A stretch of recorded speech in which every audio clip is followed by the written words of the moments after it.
judges and also our guest, Mrs. McGowan, who will be there also in one of the special sessions which we will have after each plenary session. So basically what we have wanted to do is we'll have one plenary session whereby we'll have an overview of the topic, and thereafter we'll have specific small sessions whereby we will have an opportunity to discuss in smaller groups about what has been talked about during the plenary sessions. And after each specialist sessions, as we have called them, we will be able to come back to the room and discuss amongst ourselves what has come out from the smaller discussions, specialist sessions discussions. You will also note that the conference is over 2 days, starting today, and will end tomorrow afternoon. And of course, this evening we will also have the annual bar dinner, whereby all members of the bar have been invited and will attend, and there also will be our guests who will attend. I think I've done an overview. I hate that. I'm sure you know. You must have done more than me, I'm sure. If you've got any questions, we will be most pleased to answer them. And if you have got any anything you want to say, please, you're welcome to do so. What are the main challenges of the legal profession in Mauritius?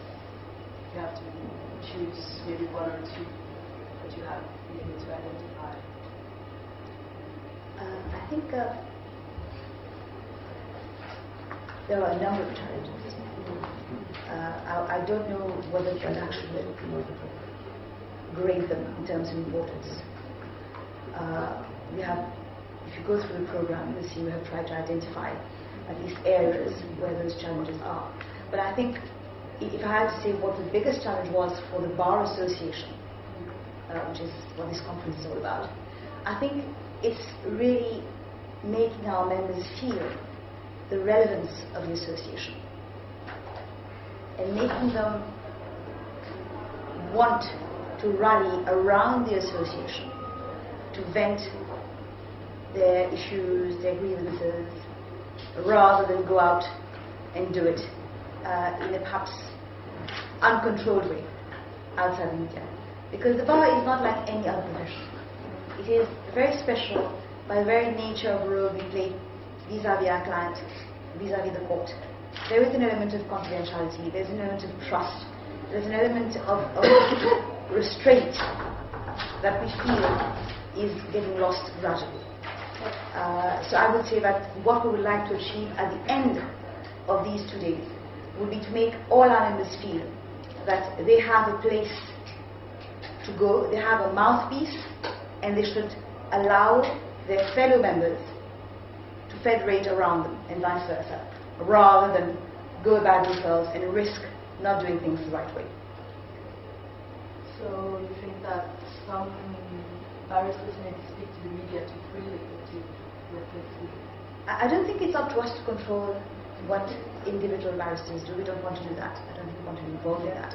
But I think what we would like to send a very strong message to our members, to tell them that perhaps they should think of the association as a first step in a number of situations.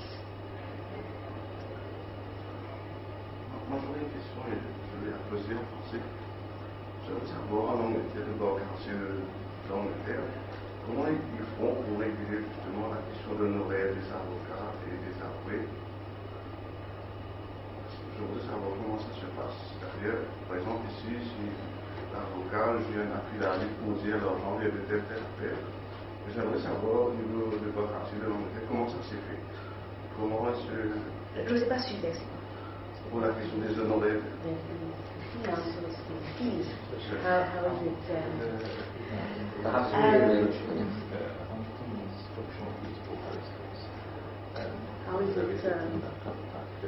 is it regulated? So how is it regulated? How is it regulated? Is it regulated by law? Comment les avocats se déclarent Do they declare it, how much they charge? I think your question is more in line with whether there is a set tariff for barristers' fees, And if so, how has it been worked out? What would be the reasonable fees that barristers could claim? And whether we have this in Mauritius. And you would want to know whether someone swears an affidavit to explain the origin of the money before he pays the fees of the barristers. Because we are all concerned, it's in Europe, it's well settled. Know your customer. Yes, yes. Know our customer. I think this is the question. This is it. In publicly funded areas of work, so areas that are paid for by legal aid, the rates are fixed by government.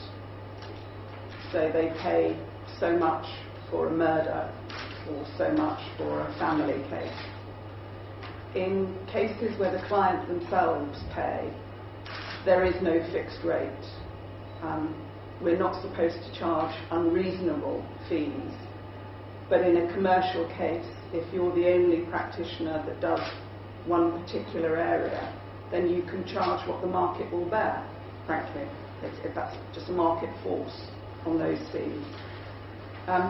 So far as knowing the source of the money is concerned, then yes, it's know your client, know your customer. We are a referral profession in England and Wales, and so the client goes to a solicitor, an attorney, I think as you would call them here, who then comes to the barrister. And so the responsibility for checking the money tends to rest with the solicitor. But they need to identify the client, so they would need to check passport or some form of identity. And then the funds have to be drawn on a proper account, or they would have to do the normal compliance or due diligence procedure to make sure that it wasn't the proceeds of crime or something like that. But fortunately for us, the solicitors, the attorneys, tend to have to deal with that. Let me just add on what Ms. McGowan has just said. In Mauritius, it is about the same, save that in criminal matters, the client will come directly to the barristers. There is no middle way where the solicitor gets involved. This only applies in civil matters in Mauritius. In civil matters, you go to the solicitor then comes with the client to see the barrister. In criminal matters, the client comes directly to the barrister.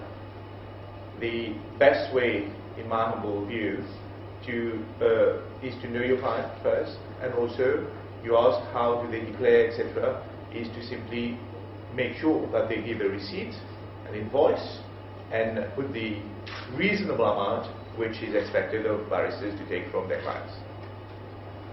I think the code of ethics, when dealing with chapter fees, stress on this, that we can claim what would be reasonable and fair fees, depending on the case the nature of the case we are dealing with. That would include the amount of work put in it, the number of court appearances, the research, the complexity of the case itself, and they are not fixed, it hasn't been fixed by any regulations, the fees we can ask, and as was pointed out, it is fixed by the rules of the market. Someone will come and say, well, this is the barrister with that amount of years experience, therefore he will charge X amount, while someone with a lesser number of years experience will charge different. But what it is, it's the force of the market, and whether it is fair and reasonable. There is one further aspect is, and it applies to all of us, know your customer. We have a certain duty under the law as well. When someone pays us, if we suspect, there has been no cases of reporting so far, if we have any suspicion about the origin of the money, then we have a statutory duty to report.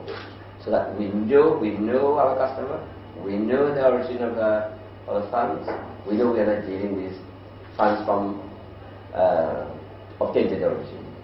It's important for us, and we all follow this. I think touching the subject directly.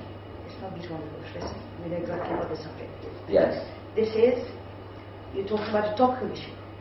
And this issue is an issue that worries us as lawyers, as barristers. These are issues we're going to be talking about in the course of our discussions. I think all I need to say right now is that the barrister in such circumstances is very vulnerable, especially the barrister in the criminal field, because he deals with the client directly. There is not this filtering process that you have in civil matters, and sometimes, well, it's all criminal matters, so I mean, you're not going to judge a client before you decide whether to accept his case or not. Of course, there are know your customer rules, there are all these, but the reality of the market is such that we're all human beings. We're providing a service. We charge for that service, and that money has to come from somewhere. These are the basic issues. We do understand that we don't want to be seen to be perpetrating crimes, but in the end, we are exercising our profession. We're practicing. So I think these are issues which are very, very live issues. They're very serious issues because it makes the barrister very vulnerable in the exercise of his profession.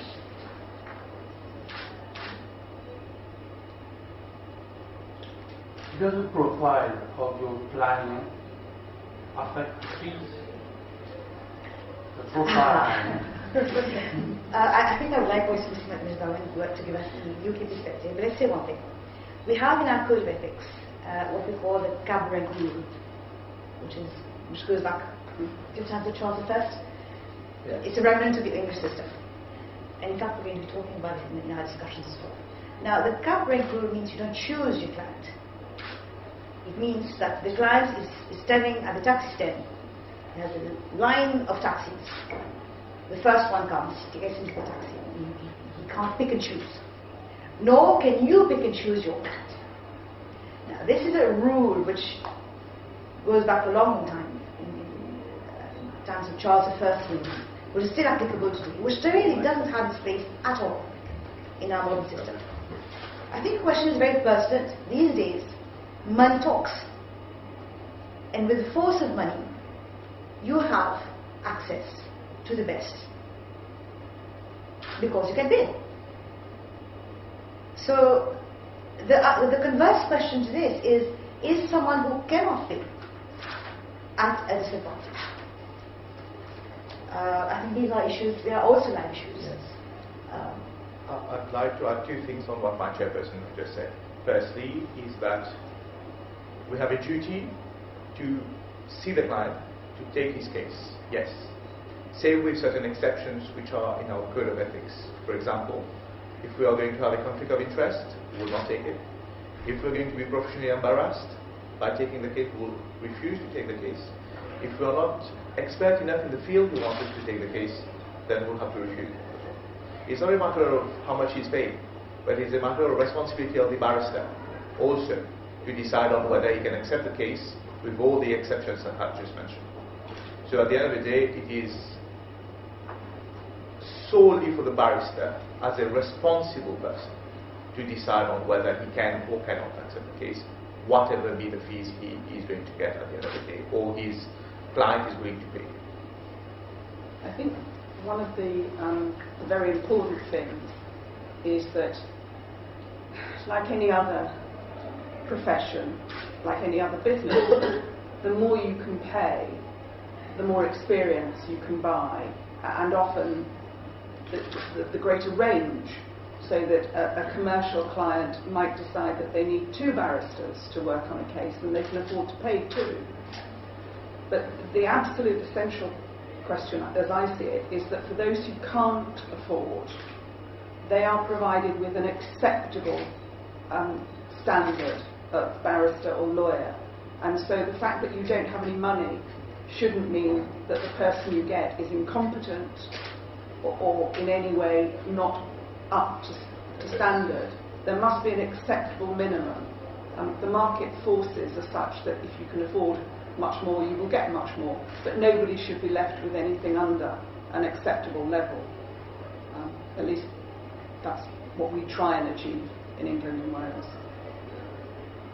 For the UK in Mauritius, I would like to know how would designate the barrister, and whether for cases like murder, whether they choose barristers with experience or it's merely a quantum that they choose the barrister before providing legal aid to an accused person. Yeah. Yes, please. I wanted my friends with The choice of barristers is made by the judges who are going to, judges, sometimes even the Chief Justice, the magistrates who is appointing the barrister. They will choose from a list of barristers. In cases of murder, definitely they will go for the most experienced, or those who got some experience in the field. You will not, of course, find in a murder case a young barrister who just has 1 year practice be appointed for legal aid for a person who is being prosecuted for a murder matter. So yes, they will choose. All the barristers are on a list. Legal aid, once you're appointed, is not a matter where you can refuse. Again, except for specific reasons which are provided in our code of ethics, or any good reasons which you can come up with to make you refuse to take a case on legal aid basis. But definitely, it's a matter of experience when it comes to a murder case. Our system is different. The judges or the magistrates have nothing to do with choosing or appointing a barrister or a solicitor in our system. The client will, in a murder, for example, the client will have a solicitor as soon as he's arrested. As soon as he's taken to a police station to be interviewed, he will have a solicitor who comes off a list of people in the area who are prepared to do that kind of work. And then the client and the solicitor will together decide which barrister they want to choose. And they will choose somebody, presumably if they're being sensible, they will choose somebody who's got experience, they will choose somebody of the right level of seniority. But judges and magistrates have nothing to do with appointing barristers or solicitors under the English system. I'd like to add, mention was made of assistance at the inquiry level. The law has recently changed in Mauritius under the Legal Aid and Assistance Act, whereby now any person who is arrested for a certain type of offence is afforded legal aid from the time of arrest up to the time he will go to trial, obviously, and the same barrister can follow up or it can change as we go along. But the person at the time of arrest is now entitled, under legal aid, to have a barrister assist him for the inquiry purposes and the statements he will have to give. I think there's a serious issue here after listening to you, Madam.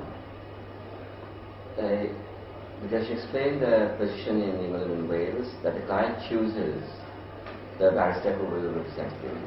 Of course, it's up to him whether he will have experience, that number of years experience. And these are lawyers provided on the legal aid scheme. So he chooses the bar counsel who will appear for him. I think the problem here is paying clients, they exercise their right in the Constitution, Section 10, by having counsel of their choice. This is a right. It's a recognized right. Whereas those asking for full legal aid, they don't have such rights. It's imposed on them. I think there is a serious issue here. This has cropped up. I think we have to address it. Whether legally aided clients should be able to choose their barristers to make them at par with paying clients. Yes. I think the time has come to review this. Yes.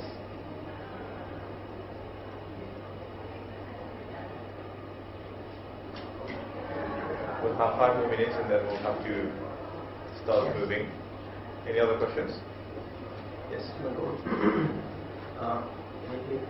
In a video of you on YouTube, you made a speech in a press conference, and you said that the change we see now are not similar to the ones we faced in the past. You remember? And you say those are fundamental changes.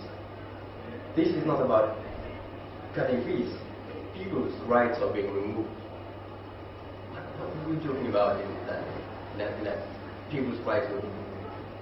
In England and Wales at the moment, we are facing big changes, and one of the changes is that people's rights in public law, the right to challenge the administrative action of the government, is being dramatically altered. So that's one right. The right to have representation in family cases in certain circumstances has gone. People still have the right to argue their case, but they won't have access to legal aid to be represented. So those are the sorts of changes that we're facing in England and Wales at the moment. And what are the consequences of such? What is the weight of such a thing? Well, in family cases in particular, if people, husband and wife, split up and they're arguing about where the children, which of the children the children should live with, they will go to court. They won't just think, oh, well, it doesn't matter, it's not an important issue, I won't pursue it. Of course they'll pursue it. They no longer have legal representation, so they don't know how to control or to conduct their own cases. So one of the consequences is that the cases will take much longer. The courts will get clogged up. Another consequence is that there's no go-between to help them settle the case outside court. And so they go through much more stress, the children go through much more stress and anxiety. So that's the sort of consequence in that kind of area. In public law, if an individual no longer has the right to challenge the actions of the government, then that's a big step, we think. I mean, in certain circumstances they still do have the right, but it's being restricted, it's being curtailed. And that's not a good thing. People ought to be able to challenge the government sensibly and properly. Has your call been answered? Has your call been answered? No. What are your views about the judiciary? I mean, the judiciary has a great power, right? Democracy. Well, we know about it.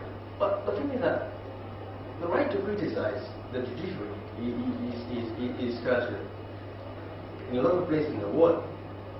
Do you think that people or the press should be allowed to criticize the judiciary where it thinks there is something wrong?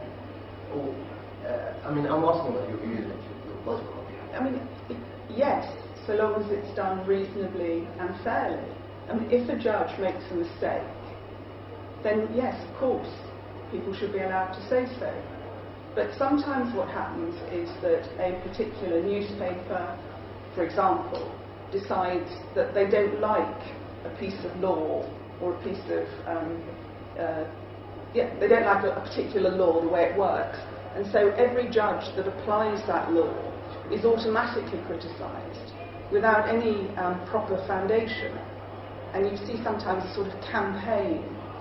I mean, we have this a lot at the moment because of our involvement with the European community. And so we have to apply certain European laws as a layer on top of our own. And some newspapers don't like it, and they criticise every single judge, whoever does anything, no matter how properly they're doing it. And so it comes back to a question of responsibility. Of course the press must be entitled to criticise people if the decisions they make are wrong or are bad. But equally the press has to be responsible, and they shouldn't just have some campaign because they don't like an individual judge or they don't like the law that the judge is obliged to enforce. All right, we'll call it today. Again, thank you very much for having attended. You're most welcome to listen to the opening speeches and